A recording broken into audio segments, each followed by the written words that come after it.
Taniqli instabloger Bobur Mansurov haqida shoshilinch xabar tarqaldi. Assalomu alaykum hurmatli tomoshabin. Kanalimizga xush kelibsiz. Videoroliklarimiz ostida bir dona like tugmasini bosib qo'yishni yodingizdan chiqarmang. Taniqli instabloger hamda aktyor Bobur Mansurov 15-aprel O'zbekiston Respublikasi Madaniyat va san'at xodimlari kuni munosabati bilan Madaniyat va san'at fidokori ko'krak nishoni bilan taqdirlandi. U Instagram orqali faoliyat yuritib, turli vaynlar va yumorli videolar bilan tanilgan ijodkor hisoblanadi. Shu bilan birga O'zbekiston Davlat san'at va madaniyat institutining aktyorlik yo'nalishini tamomlagan. Mukofotni qabul qilgach, u minnatdorlik bildirib, kelgusida kino va teatr sohasida yanada yirik loyihalar ustida ishlash niyati borligini aytdi.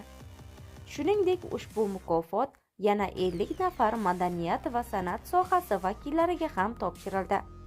Ular orasida bir qator mashhur aktyor hamda san'atkorlar borligi ijtimoiy tarmoqlarda ma'lum qilinmoqda.